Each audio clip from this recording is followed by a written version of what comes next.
One perfectly timed remark once changed the outcome of a critical negotiation, while 30 hours of frantic emails did absolutely nothing. Timing isn't luck, timing is leverage. Okay, pause, let that sink in. Most people think success is about moving fast, being first, or speaking louder. But the truth? Often it's more about choosing the right moment. Okay, so let's step inside a boardroom.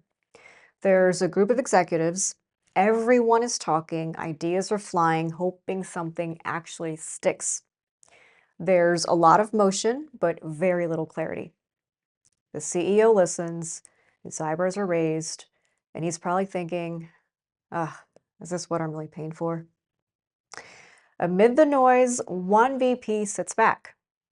She doesn't speak yet. She's watching the timing, the mood, the undercurrents. Then the din eases, just a beat of silence, and the air shifts. And she speaks. One precise insight framed as a question, calm, deliberate, loaded with implication. The room stills, heads turn, respect lands quietly, influence arrives without fanfare. Now, had she spoken earlier, her words would have actually dissolved into the noise. A moment later, the window would have closed. So that narrow opening, that fleeting pause, that's leverage. Timing made the difference here, but that border moment feels kind of exceptional, right? The same dynamic plays out far more often than we actually realize. It's not always among executives. It's not always in these like high gloss settings either. Sometimes it actually shows up quietly inside our everyday management situations that really don't look like, strategic problems at all. So, say you're a manager dealing with a younger professional who's not the most cooperative. Your supervisor, who reports to you, has made repeated attempts to actually get this employee to fall in line. Instructions, corrections, follow ups, a lot of tit for tat between the two. Now, over time, the feedback turns into background noise. It's like a broken record to the employee. The employee pushes back. It's like, this isn't what you hired me for.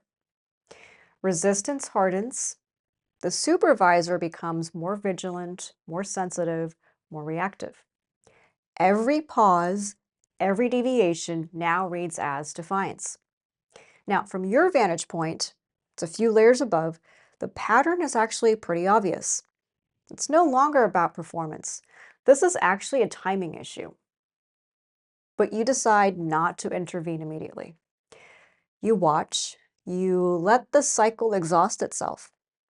Then, when resistance peaks, when frustration is visible, when authority clearly no longer is landing, you step in.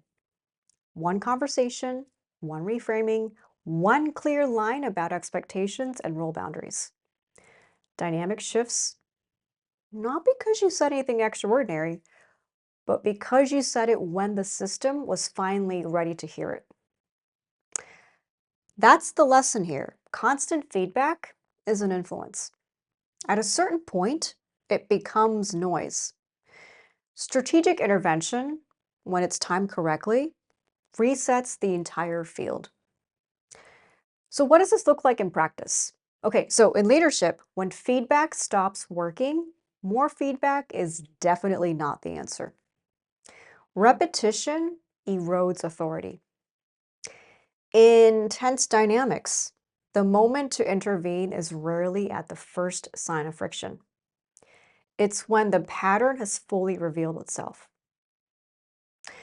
In moments of pushback, there's a difference between resistance and unreadiness. So when someone isn't ready, pressure actually backfires. So the pause preserves leverage. On perspective, distance isn't disengagement. Being one layer above or like from the opposite side of the room gives you information the other person doesn't have. Subtle signals, a nod, a breath, silence, not empty moments, data. Read them well, and you know when to move. Everyday exchanges. Say there's an email you don't send immediately, or a reply you hold one more beat. That brief delay can actually shift the entire tone and the outcome of an interaction. These aren't passive moves, they're actually strategic. So none of these are actually dramatic on their own, but each creates disproportionate impact when the moment is right. The principle here is actually pretty simple. Strategic action isn't constant motion. It's decisive leverage at the right moment. You don't need to speak first. You don't need to act the fastest. You need to act when it actually matters. Timing here amplifies influence in ways effort alone could never actually do. The careful pause, precise word, well chosen gesture, these are often invisible, right?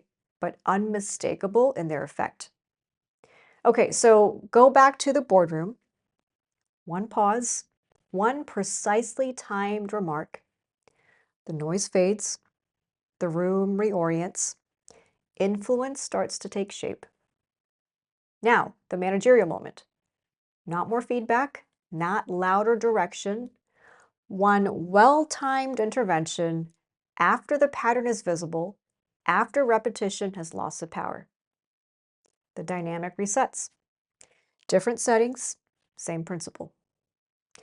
Timing is leverage.